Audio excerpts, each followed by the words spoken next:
Ya, selamat sore semuanya.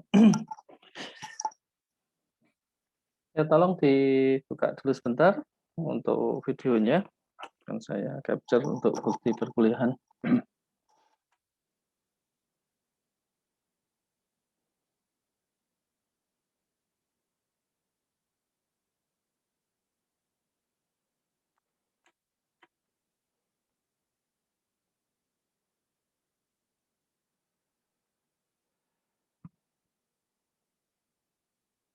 Ya, baik.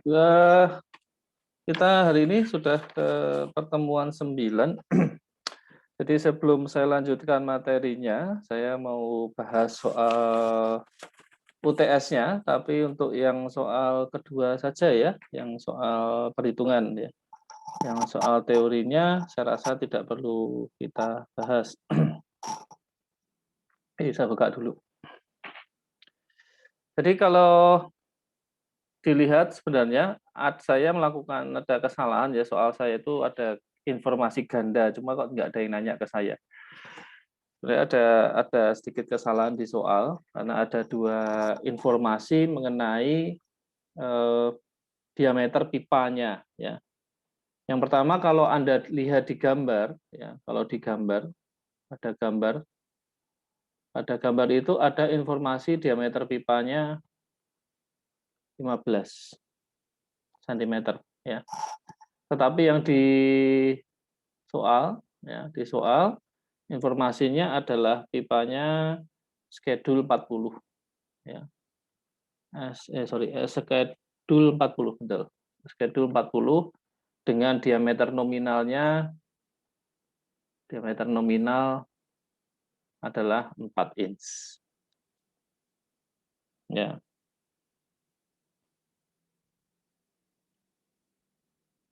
Oke.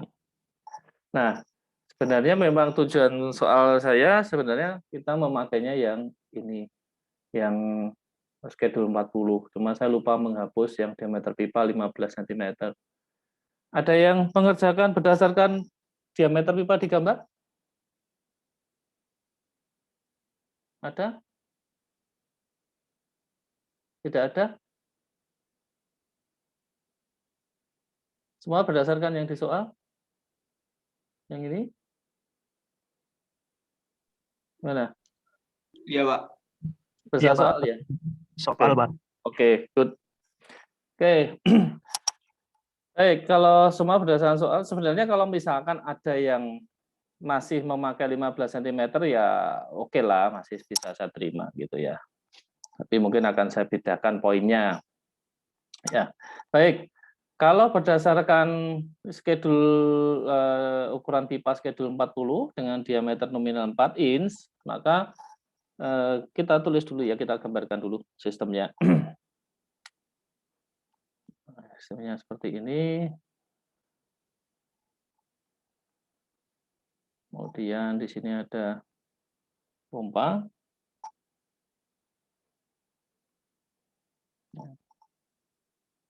Kemudian naik. Ya, soalnya seperti ini. Kemudian di sini adalah Z1, ini diukur dari tinggi pompa ini ya. Ketinggian pompanya ini adalah sebagai datumnya, nolnya. Z1-nya di sini adalah sama dengan 20 meter. Kemudian di free discharge-nya ini Z4, nomor 4, nomor 1. Z4-nya adalah sama dengan 35 meter ya. Ini adalah free discharge. Oke. Kemudian di inlet pompa ini sudah diketahui bahwa di titik nomor 2, nah, P2 itu adalah sama dengan 150 kilopascal. Kemudian di outlet dari pompa ini titik 3, di mana P3 ini adalah sama dengan 450 kilopascal. Ya. Kemudian di sini elbow ya, di antara 3 sampai 4 ini ada elbow yang terpasang. ya, ada elbow, ya, di mana elbow-nya ini adalah flange ya, flange elbow. Ya, berarti ada 1, 2, 3, 4, ada 4 flange elbow. Ya, itu yang diketahui. Kemudian tambahan informasinya adalah tadi selain pipanya ini ada flow rate ya, laju aliran fluidanya adalah dalam hal ini air yaitu sebesar 10 liter per kon.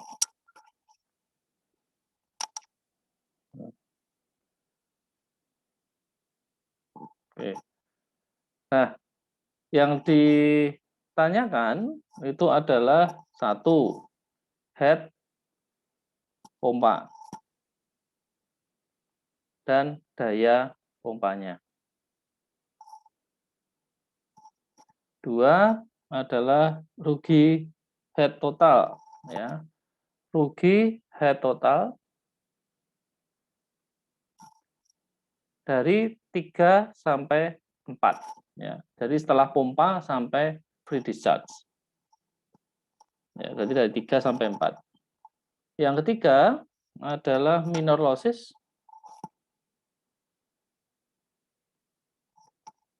dari 3 sampai 4. Yang keempat adalah panjang pipa. Ya, dari 3 sampai 4. Jadi semua dari 3 sampai 4. Poin 2, 3, 4 itu hanya ditinjau dari titik 3 sampai titik 4. Oke. Kemudian yang perlu kita masukkan lagi, yang kita cari dulu datanya adalah data properties air, ya, properties air.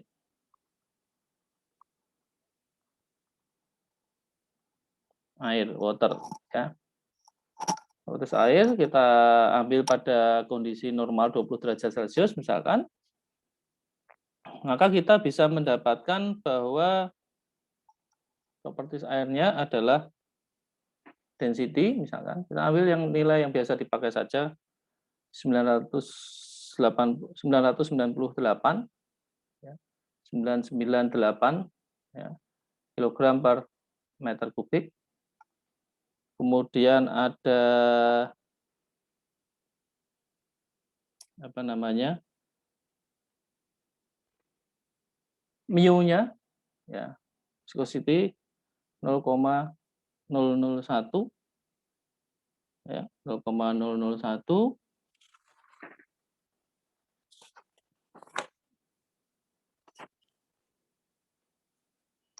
ya, Pascal per meter detik ya, kalau nggak salah satunya.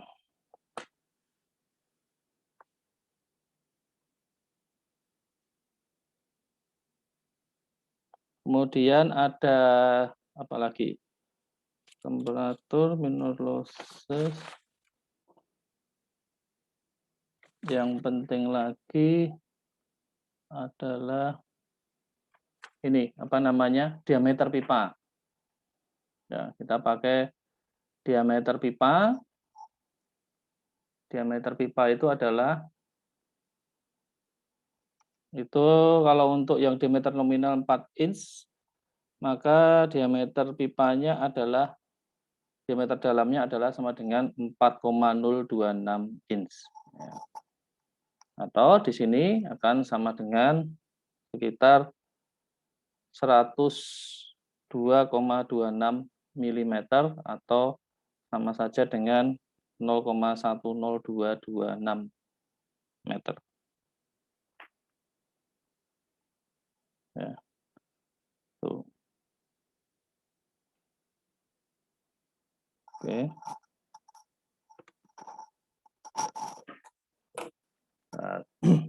Nah, itu untuk yang informasinya.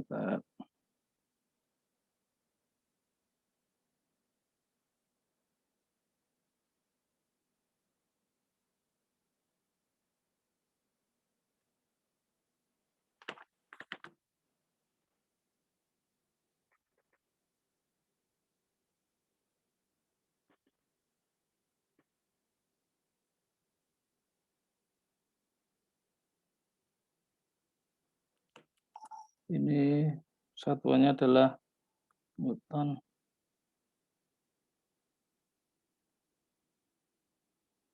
second per meter persegi. Newton detik per meter persegi. Atau puasa sama aja. Oke. Sekarang kita bisa ini G percepatan gravitasi ya, kalau mau ditanggung nanti aja nggak masalah. Oke. Soal yang pertama atau yang akan kita cari pertama, misalkan Anda mau mencari Reynolds number-nya dulu, boleh. Ya, mencari Reynolds number-nya dulu, kalau pengen menghitung dulu Reynolds number juga boleh, kalau mau belakangan juga nggak apa-apa. Kalau kita pastikan dulu Reynolds number-nya adalah sama dengan rho V D per mu. Nah, V-nya kita belum menghitung. Ya, sehingga kita harus menghitung nilai V-nya lebih dahulu. Dalam hal ini adalah V rata-rata. Ya, V rata-rata kecepatan air ya, kecepatan aliran air.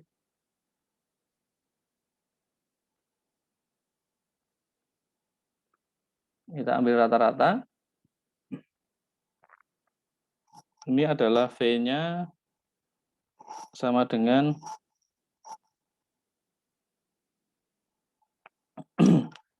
ini V dot ya, V dot dibagi Pi per 4D kuadrat. Ya, V dot-nya sendiri adalah 0. Tadi kita lihat V dot-nya itu adalah 10 liter per detik. Nah, 10 liter per detik ini adalah sama dengan 0,01 ya, meter kubik per detik. Oke. Jadi 0,01 meter kubik per detik ini dibagi dengan Pi per 4 kali 0,10226 ya, kuadrat. Hasilnya adalah sama dengan 1,22 meter per sekon. Ya, sekitar itu 1,22 meter per detik. Sehingga kalau kita masukkan untuk mencari Reynolds number-nya, ini adalah rho-nya adalah 998, ya. V-nya adalah 1,22, D-nya adalah 0,10226 dibagi mu-nya adalah 0,001. Ya.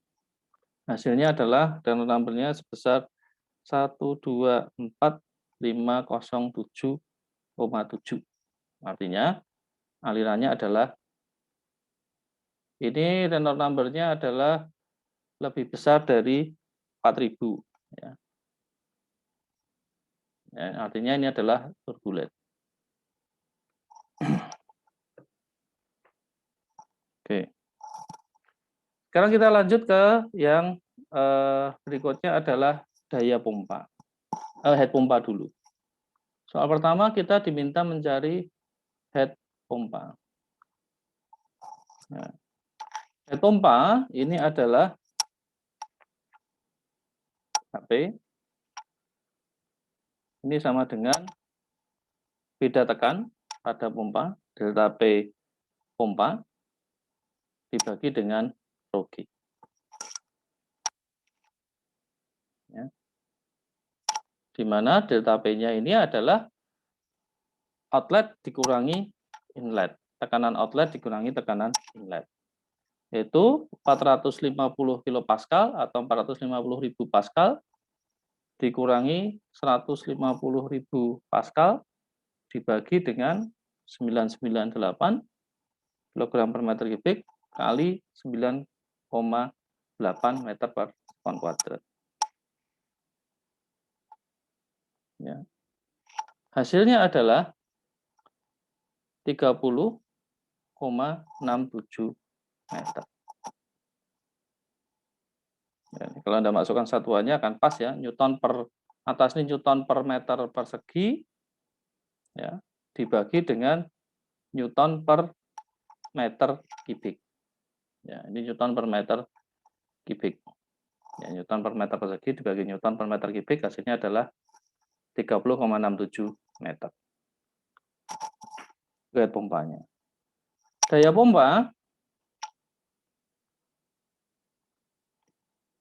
pompa adalah sama dengan W dot pump, di mana W dot pump itu adalah sama dengan flow rate ya, kali delta P.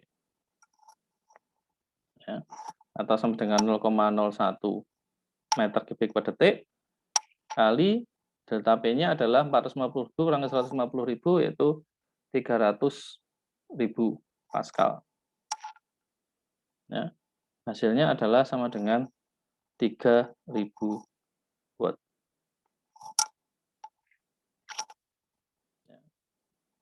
Yang pertama. Yang kedua, Anda diminta mencari rugi head total antara pompa dan free discharge. Pompa dan free discharge.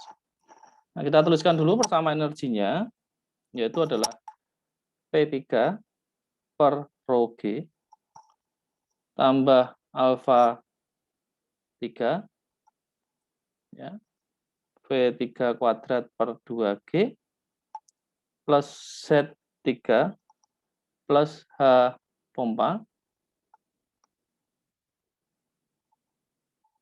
ya, useful adalah sama dengan P4 per rho G plus alfa 2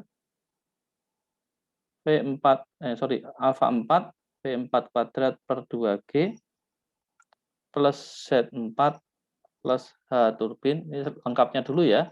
H turbin plus HL. Rugi-rugi. Nah, kita ada beberapa yang bisa kita hilangkan untuk penyederhanaan. Yang pertama adalah ini. V3 kecepatan keluar dari sebelum V3 ketekanan dulu ya. P3 dan P4.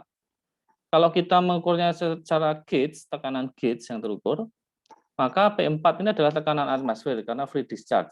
Sehingga P4 ini adalah sama dengan 0. Di P4 ini akan sama dengan 0 karena adalah free discharge. Ya. Free discharge ke bebas ya, ini udara terbuka, artinya P4 sama dengan P atmosfer. Ya. Kemudian V3 kita asumsikan sama dengan P4. Ya, kecepatan aliran fluida ya setelah dari pompa kemudian pada saat keluar dari tepat pada saat keluar dari pipa adalah sama. Ya, sehingga ini adalah hilang 0, ini sama, alfa 3 dan 4 alfa 4 sama ya. Ini hilang ya, V3 sama dengan V4. Kemudian Z3 adalah sama dengan 0. Karena itu sebagai datumnya. Z3 sama dengan 0. Ya, tinggal Z4. Kemudian tidak ada turbin terpasang. Ini berarti hilang. Ya. Sehingga persamaannya menjadi lebih sederhana, yaitu bahwa HL, ini kita mencari losses total. Ya, total lossesnya, rugi head totalnya, HL sama dengan P3 per rho G ditambah H pompa, head pompa yang berguna, ya, dikurangi dengan Z4. Nah, sama menjadi ini. Atau di sini adalah P3-nya adalah 450.000 Pascal dibagi 998 ya, kali 9,8 ditambah 30,67 head pompa ya, dikurangi 35. Ya. Hasilnya adalah head loss-nya sebesar 41,68 meter. Ini jawaban yang soal nomor 2.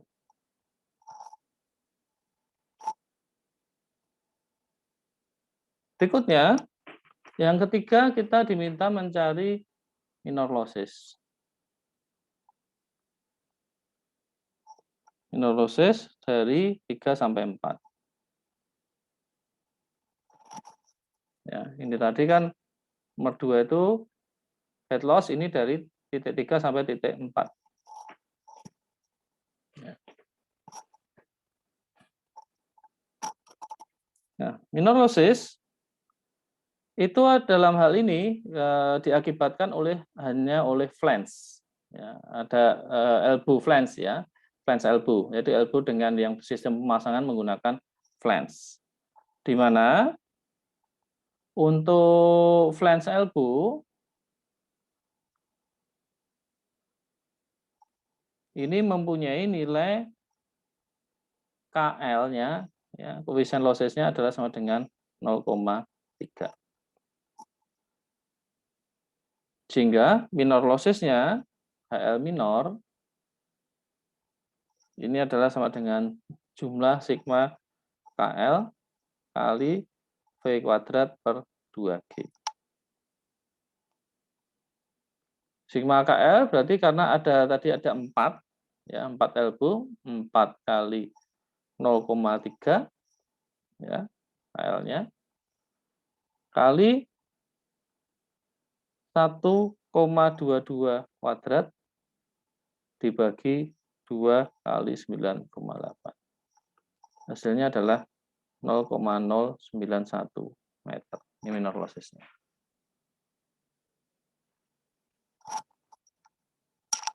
Yang keempat,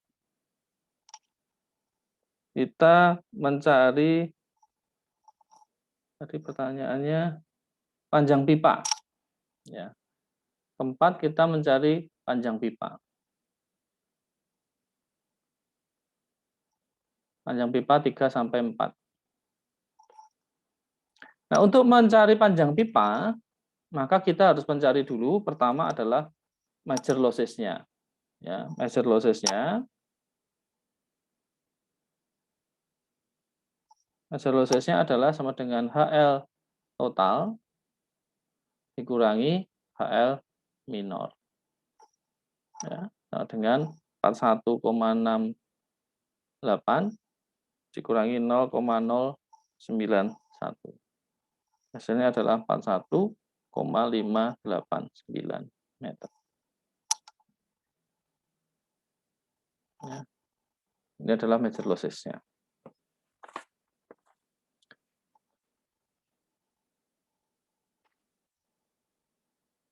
Nah, kita tahu bahwa HL head losses mayor, HL mayor, ya, ini adalah HL mayor ya, HL mayor. HL mayor ini adalah sama dengan FL per D kali V kuadrat per 2G. L-nya adalah panjang pipa. Ya. Kita HL mayornya sudah tahu, 41,589 meter. Diameter pipa tahu, kecepatan alirannya tahu, 2G, G-nya tahu. Ya. Kita belum tahu F-nya, ya, faktor geseknya. Untuk mencari faktor gesek, ya, maka kita lihat di data galvanis iron-nya atau galvanis steel sama ini dalam hal ini. Untuk pipa galvanis iron atau steel, kita peroleh bahwa tinggi kekasarannya sebesar 0,15 mm. Diameter dalam pipanya adalah 102,26 mm. Sehingga epsilon per D kekasaran relatifnya sama dengan 0,0015. Ini kekasaran relatifnya.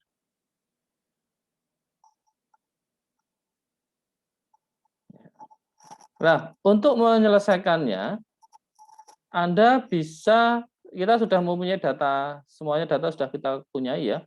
Epsilon per D punya, Reynolds number punya, ya. Sehingga kalau berdasarkan Reynolds number dan epsilon per D, kita bisa mencari berdasarkan metodenya. Metodenya bisa berdasar pada Moody, ya. Metode bisa menggunakan Moody chart.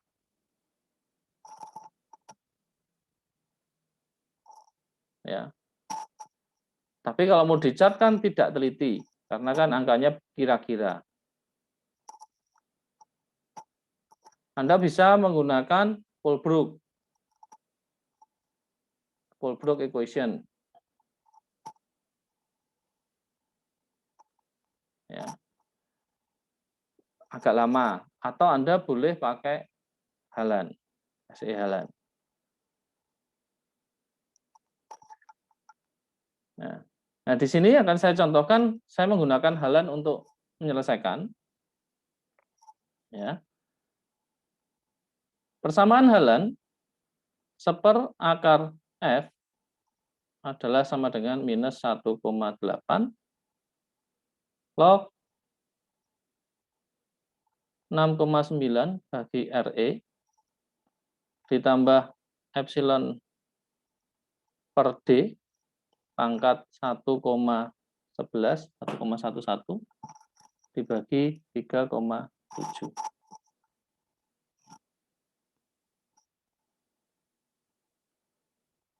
Ya. Sehingga kalau kita masukkan minus 1,8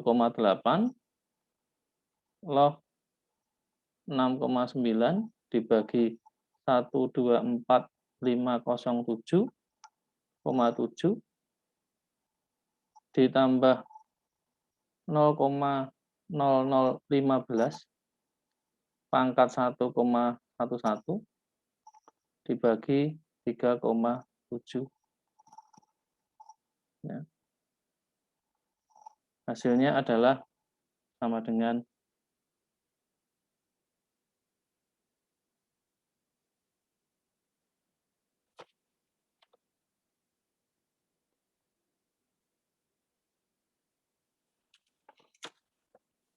hasilnya 6,559. Ini hasilnya. 6,559.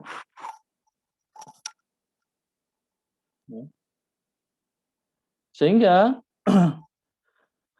akar F adalah sama dengan 1/6,559. Sehingga F-nya sendiri adalah sama dengan ya, 1/6,559 kuadrat. Hasilnya adalah 0,023. Ya.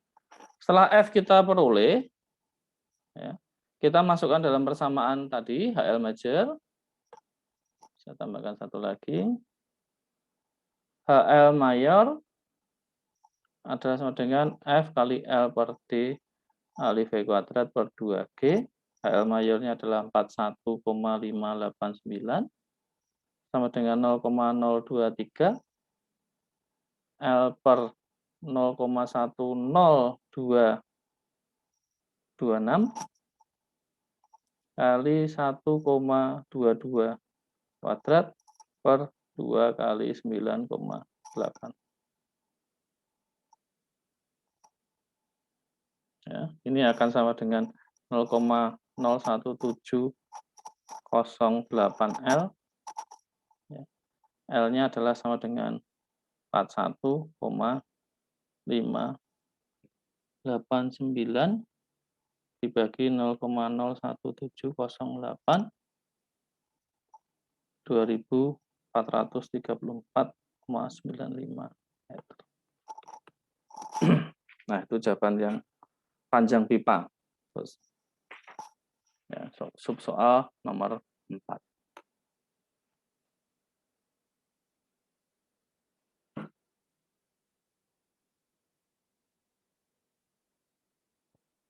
Oke. Demikian ini untuk pembahasan soal yang perhitungan ya. Soal yang perhitungan, soal yang pertama ya, soal pertama. Ada pertanyaan?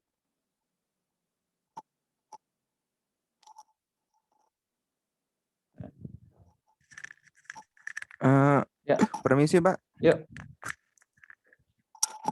Ini kan kalau yang kemarin saya menggunakan raw air itu pakai yang 1000, Pak. Kalau di Boleh, jenengan boleh, kan boleh, pakainya kayak 988. Itu boleh, boleh, berarti boleh kan, Pak? boleh, boleh. Anda misalkan mengasumsikan, ini kan tidak dinyatakan tertentu ya, Anda mengasumsikan raw airnya 1000 kg per meter kubik, toh? Boleh, Ya. boleh. Oh, baik, Pak. Terima kasih. Yuk. Ada lagi? Permisi Pak, mau tanya Pak. Ya. Buat yang rumus halilan tadi, itu ya dipangkat 1,1 itu apa cuma epsilon per D-nya Pak? Yang dipangkatkan ini hanya epsilon per D-nya. Berarti yang 3,7 nggak ikut Pak? Nggak ikut. Makasih Pak. Yuk. Karena kan yang dikurung yang di atas yang dipangkatkan. Kalau kita cek di apa namanya di persamaannya, bentar saya buka ya. Ya stop share dulu.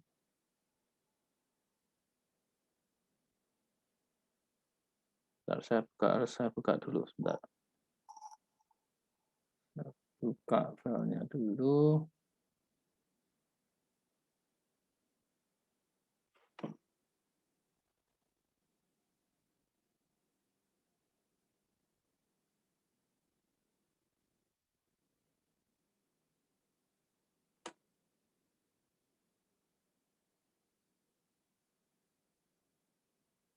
Oh, sorry, saya salah ya. Epsilon per D, ya, nanti berarti harus saya cek lagi perhitungannya. Harusnya epsilon per D-nya itu yang di pangkat 1,11 itu dua-duanya Mas, bener Anda? Sorry. Ya. Jadi yang benar persamaannya saya salah menuliskan tadi.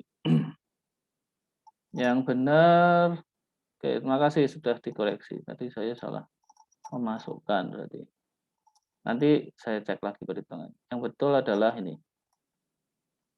Saya cek dulu. Oke. Ini ya, halan benar Anda, Mas. Jadi yang dipangkatkan 1,11 itu dua-duanya, tidak hanya yang atas. Saya mau melihat ininya salah. Ya, perbedaannya nanti tidak akan terlalu besar sih angkanya. Angkanya akan sekitar di situ. Karena kalau kita lihat di sini di diagram Moody-nya tadi kan epsilon per D-nya itu adalah sekitar berapa 0,015 ya. 0,015 itu ada di ini 0,001 ini harusnya kan 0,0015. Berarti sekitar katakanlah di tengah-tengah di sini. Di tengah-tengah sini kita tarik ke kiri. Ininya adalah Reynolds number-nya adalah 124.000. Berarti kali 10 pangkat 5.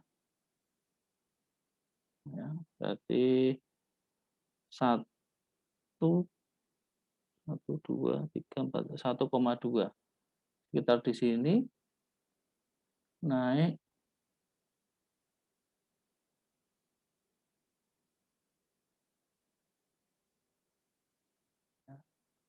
kira-kira di sini.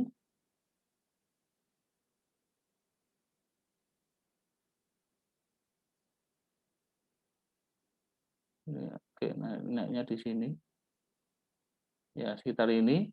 Kalau saya tarik ke kiri, berarti di sini 0,02, nah 1, 0,2, 23. Ya, sekitar ini. 0,023, nah, 23. Sekitar itu. Ya, kira-kira.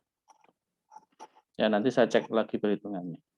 Tapi benar Anda, ini pangkatnya kedua-duanya. Oke. Ada lagi pertanyaan? Ini saya memangkatkannya benar, cuma saya nulisnya di whiteboard-nya tadi salah. Ya. Oke. Kalau di perhitungan saya benar, hasilnya benar 0,023.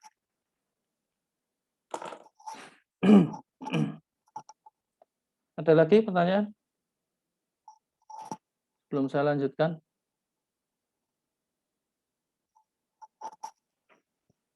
Ada yang merasa salah total untuk nomor ini?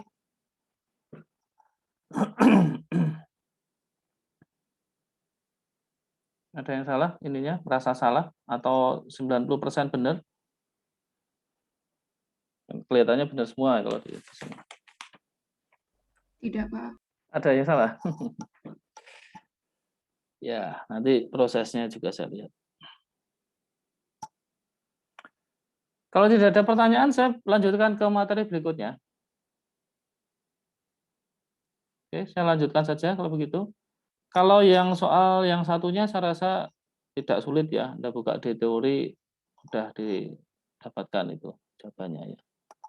Soal kedua kan hanya menjelaskan penyebab terjadinya rugi-rugi tekanan pada aliran fluida viscous incompressible ya dalam saluran tertutup. Ya, itu saya rasa mudah. Oke, saya akan lanjutkan untuk materi berikutnya saja. Ini sedikit sekali untuk materi berikutnya. Itu adalah pengukuran laju aliran. Laju aliran dan kecepatan. Ini materi yang ini meskipun sedikit, tapi Anda nanti di praktikum fenomena dasar, ya, praktikum fenomena dasar akan melakukan praktek tentang hal ini, ya, pengukuran laju aliran dan kecepatan.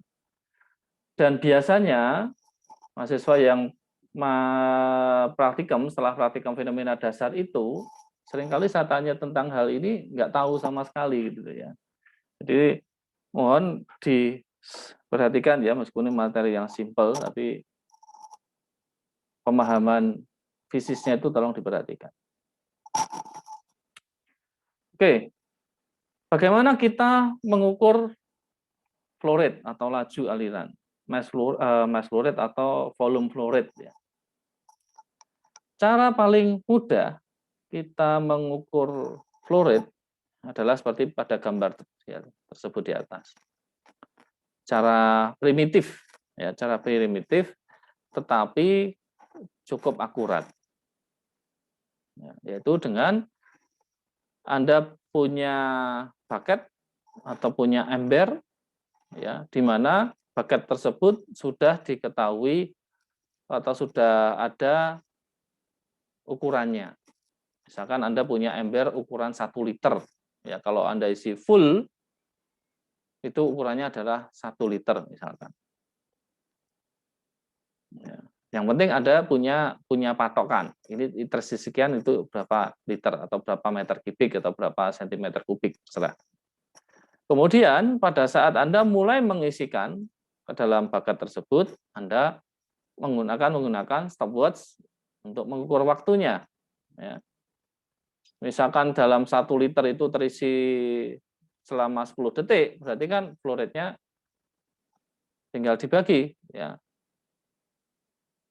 Dalam 10 detik itu terisi 1 liter. 1 liter per 10 detik. Ya, itu flow rate-nya. Atau 0,1 liter per detik. Ya, itu metode paling gampang. Saya rasa Anda semua tahu. Cuma di sini ini adalah sangat tidak teliti ya, sebenarnya sangat bisa dikatakan tidak teliti. Karena apa?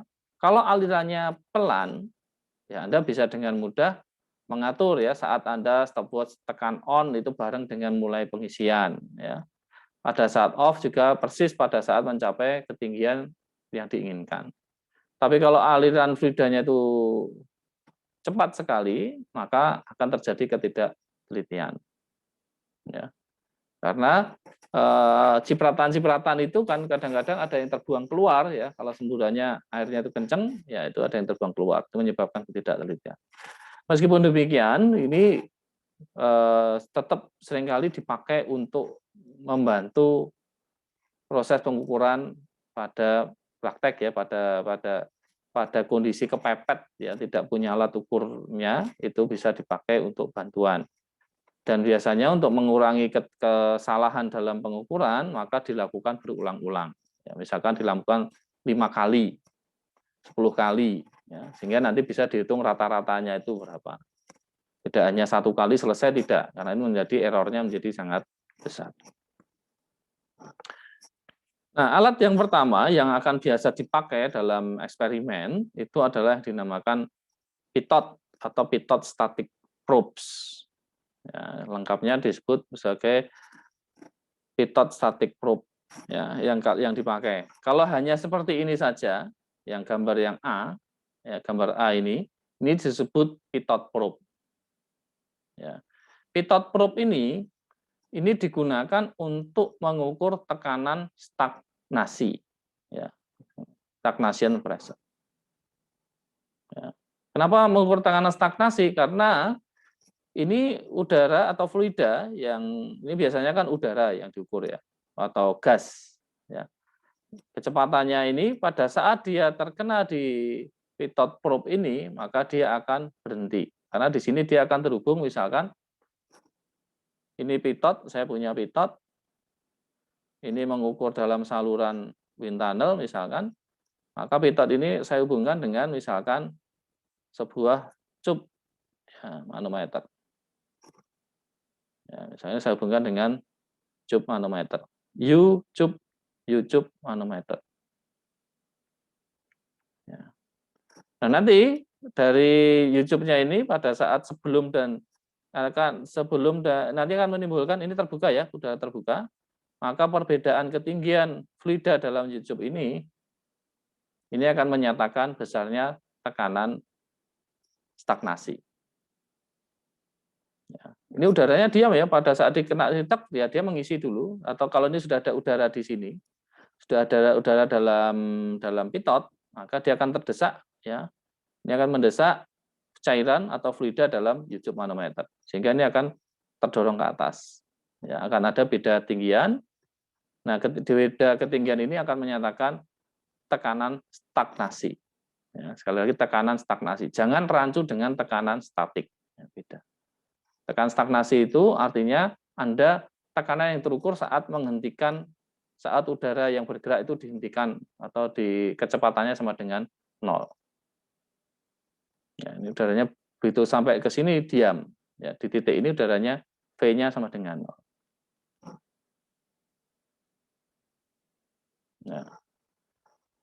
Nah, biasanya pitot ini yang sekarang ini digabungkan dengan static probes.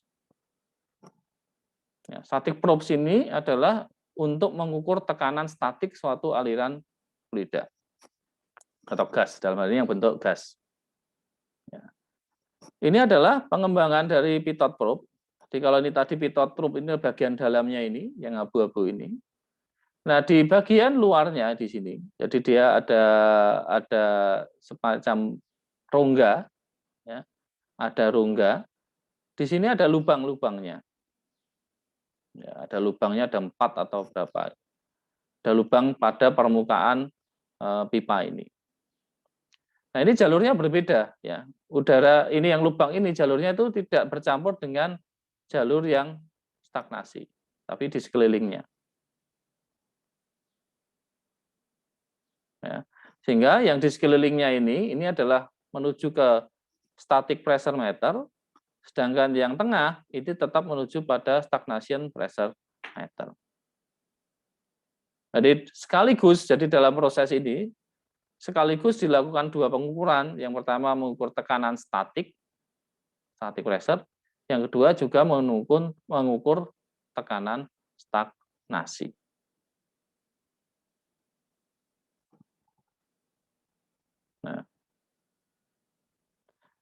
Nah, biasanya proses ini kemudian dia bertemu pada satu alat. Nah, ini alatnya. Ya, sebelah kiri adalah contoh alat pitot statik, ya, pitot statik probe. pitot static probe seperti ini, digital.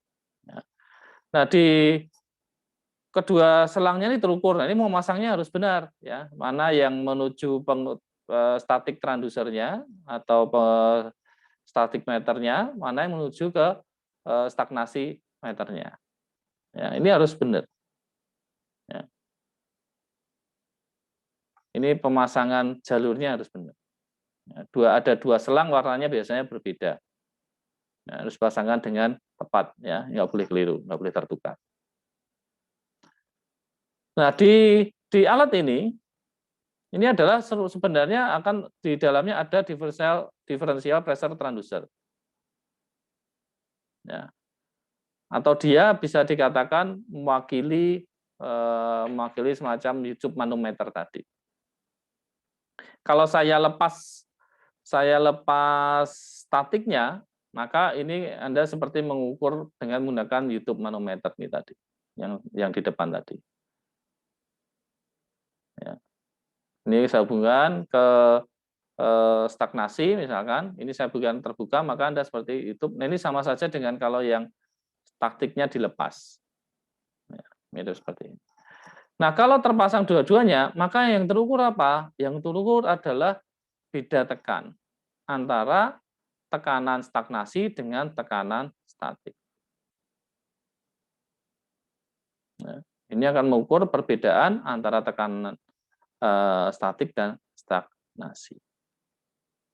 Nah, tinggal sekarang Anda mau pakai apa? Yang Anda butuhkan apa? Alat ini bisa mengukur delta P atau delta P di mana ini adalah antara delta P ini adalah sama dengan P stagnasi dikurangi P statik.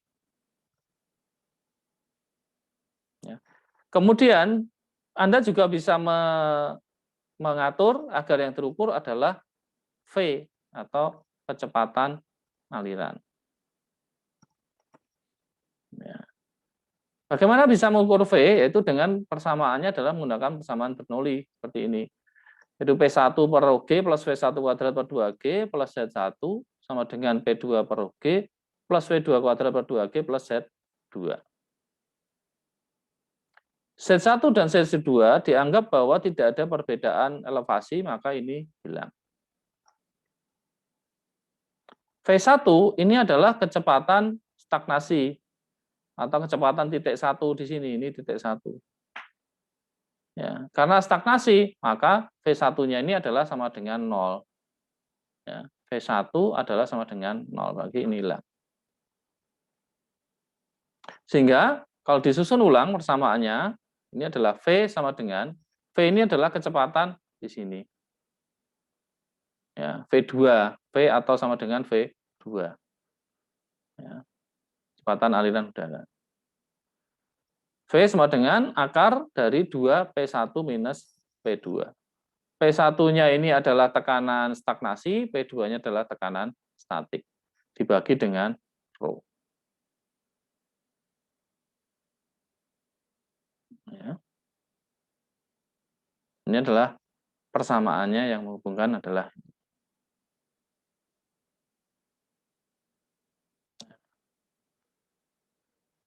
ini persamaan mengukur kecepatan aliran udara.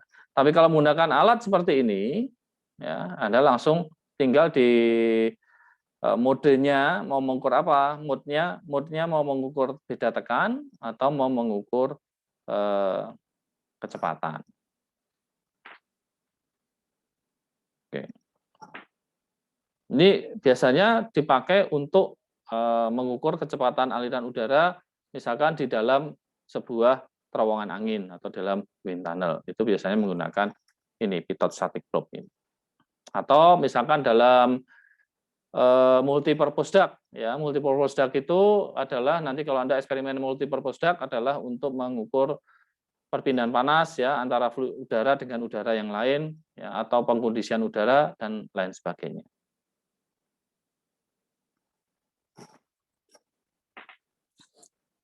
Yang berikutnya adalah kalau tadi utamanya adalah mengukur kecepatan aliran, yang berikutnya ini adalah untuk mengukur bisa untuk kecepatan, bisa untuk laju juga, untuk apa? Flow rate. Ya biasanya yang diukur memang kecepatannya dulu. Di sini ada sebuah pipa, pada sebuah pipa dipasangkan penghalang, obstruction. Jadi ada cincin ya. Kalau ini pipa bulat, ini ada cincin dengan lubang di tengahnya ya. Ada pipa, ada plat dengan lubang di tengahnya. Ini adalah biasanya ada dalam format seperti ini. Ini adalah pada orifice. Jadi ada pipa dengan diameter D, kemudian dipasangkan piringan atau plat dengan lubang dengan ukuran tertentu, yaitu D kecil. Nah, persamaan yang digunakan adalah mass balance ya, atau kekalahan massa, di mana mass balance ini menyatakan bahwa A1V1 adalah sama dengan A2V2. Atau lajunya kan tetap ya, mass flow rate-nya adalah tetap. A1V1 sama dengan A2V2. Jadi A1 itu adalah luas penampang pipa tanpa gangguan, tanpa terpasang plat dengan lubang, dan A2 itu adalah luas permukaan lubangnya ini. Nah, luas cross section dari pipanya dan luas lubang. Ya, sehingga kita bisa menyusun bahwa V1 adalah sama dengan A2 per A1 kali V2 ya, atau D per D kuadrat kali V2. Ya, A2 kan Pi per 4 D2 kuadrat, A1-nya Pi per 4 D1 kuadrat. Ya. Atau D per D kuadrat kali V2. V2 kecepatan aliran fluida melintasi 2. Nah, dengan persamaan Bernoulli, yang kedua kita menggunakan persamaan Bernoulli, ya, bahwa P1 per rho G plus V1 kuadrat per 2G harusnya plus Z1 sama dengan P2 per rho G plus V2 kuadrat per 2G, Z-nya sama, hilangkan. Kemudian V1 kita substitusi dengan D per D kuadrat kali V2. Sehingga kita mendapatkan persamaan obstruction-nya tanpa memperhitungkan rugi-ruginya, itu adalah V2 sama dengan akar 2P1 minus P2 per rho kali 1 minus B pangkat 4. Beta pangkat 4. Di mana betanya ini adalah sama dengan diameter lubang dibagi diameter pipa. Ya. Nah, persamaan ini, tetapi persamaan ini adalah persamaan yang diperoleh dengan mengasumsikan tidak ada rugi-rugi. Ya. Jadi ini adalah bisa dikatakan kecepatan maksimum yang bisa terjadi pada constriction ini, pada penyempitan ini. Kenyataannya ada rugi-rugi, ada pressure losses karena gesekan, kemudian ada sehingga kecepatannya akan turun, kemudian ada kontraksi aliran. Ya, di sini kan akan ada kontraksi aliran. Ya, ada kontraksi aliran. Ya. Ya, ada kontraksi. Jadi dia ada perbedaan. Ya. Ada vena yang disebut sebagai vena kontrakta. Sehingga akibat vena kontrakta ini luas permukaan lubang itu seolah menjadi lebih kecil daripada luang yang sebenarnya. Nah, untuk memperhitungkan losses itu, maka kita bisa memasukkan yaitu correction faktor. Memasukkan faktor koreksi. Yang disebut sebagai discharge coefficient CD. Ya. Discharge coefficient ini nilainya kurang dari 1 dan ditentukan secara eksperimen. Sehingga nilai CD ini akan tergantung pada beta atau perbandingan diameter lubang dibagi diameter pipa dalam pipa, ya, dan juga akan tergantung pada Reynolds number-nya. Nah, persamaannya menjadi seperti ini. Ya, tadi kan akar 2P1 untuk V2 ya, V2 akar 2 kali P1 minus P2, perbedaan tekanan di P1 dan P2, kali dibagi rho kali 1 minus beta pangkat 4. Ya. Nah, kita rubah menjadi kalikan dengan AO, sehingga di sini adalah menjadi laju aliran, V dot. Ya, laju aliran. AO kali CD akar, CD-nya ini adalah faktor ini, discharge koefisiennya tadi. Ini adalah untuk mengkoreksi kecepatan aliran fluidanya. CD akar 2 P1 minus P2 per rho kali 1 minus beta pangkat 4. Ya, di mana A0 ini adalah diukur pada A2 atau pi per D kuadrat per 4. D-nya adalah diameter lubang platnya. Ya. Nah, sekarang bagaimana kalau Anda nanti eksperimen, ya, pada saat nanti Anda misal praktikum di FDM itu, fenomena dasar mesin, ya, praktikum fenomena dasar mesin atau FDM, kalau Anda ketemu modul praktikum flow meter seperti orifice, ya, venturi, ya, itu praktikum Anda sebenarnya tujuan utamanya adalah mencari nilai CD ini. Tentu saja nilai CD ini akan bisa dicari kalau Anda mengukur beberapa parameter seperti tekanan air sebelum dan sesudah obstruction pengganggu ini. Jadi di sini harus diukur. Ini P1 harus diukur, P2 tepat di belakangnya di sini diukur. Ya. Dengan bantuan nanti metodenya Anda akan tahu. Ya. Bagaimana sekarang? Intinya kan Anda mau mengkalibrasi, mau mencari discharge koefisien dari orifice meter Anda. Orifice itu bisa Anda bisa menggunakan orifice itu sebagai alat ukur kalau Anda mempunyai data CD-nya. Ya. Jadi kalau Anda punya sebuah orifice, Anda kan punyanya ini. Nah, orifice kan bentuknya seperti ini. Ada lubang. Anda bisa mendapatkan diameter pipanya. Di pipa tahu. Kemudian diameter lubang orifice bisa diukur di awal. Ya. Kemudian dengan Anda memasangkan pressure gauge di sebelum dan sesudah orifice, Anda bisa mendapatkan tekanannya. Anda bisa mendapatkan rho dari fluidanya atau airnya. Betanya tahu. AO-nya tahu. Ya. Tetapi kalau Anda tidak tahu CD-nya, ya, Anda tidak bisa mengukur ini.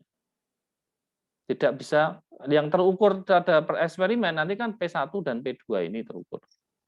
Kalau sudah dipasang orifice ya, P1, P2 terukur. Ya. Sedangkan yang lain adalah data awal atau hasil perhitungan. Nah, kalau Anda punya orifice tanpa tahu CD-nya, berarti kan Anda harus mengecek dulu orifice Anda itu berapa nilai CD-nya. Nah, bagaimana kita bisa mengukur, mencari nilai CD-nya? Yaitu kembali dengan metode dasar ini. Jadi, secara sederhana saya gambarkan. Misalkan ini adalah terhubung pada pompa. Ya. Buah pipa terhubung pada pompa. Kemudian di sini ada orifice, ya, ada orifice terpasang. Nah, sebelum ada orifice ini, tanpa ada orifice dulu Anda ya, ini tanpa orifice, ya, ini diukur dulu dengan metode manual ini, dicari dulu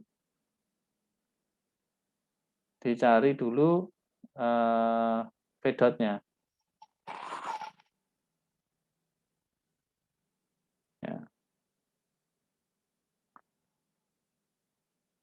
Nah, kemudian setelah itu, ya, ini kan nanti ada pada saat pasangan orifice dengan Anda dapat data P1, P2 dengan V dot yang sudah diketahui dari uji coba awal, ya, Anda V dot-nya ini sudah diasumsikan sama, ya, Anda bisa mendapatkan nilai CD-nya.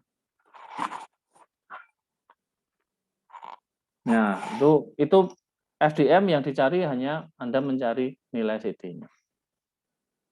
Seperti Anda melakukan kalibrasi terhadap orifice-nya itu. Oke.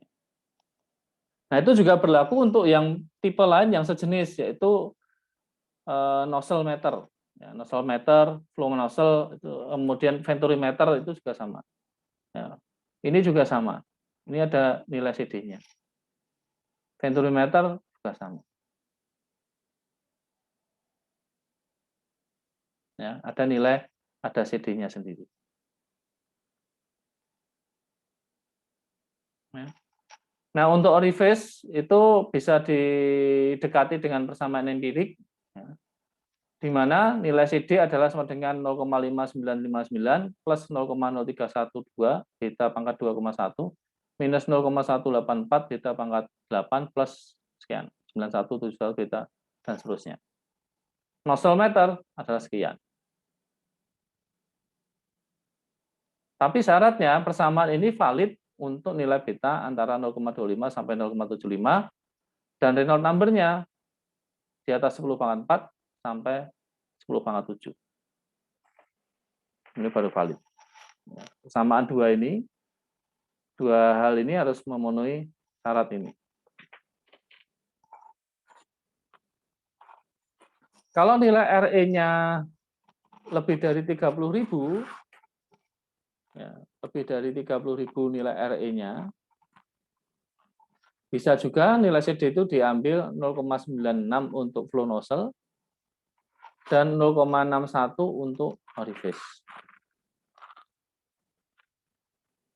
Ya, ini untuk belah kedua.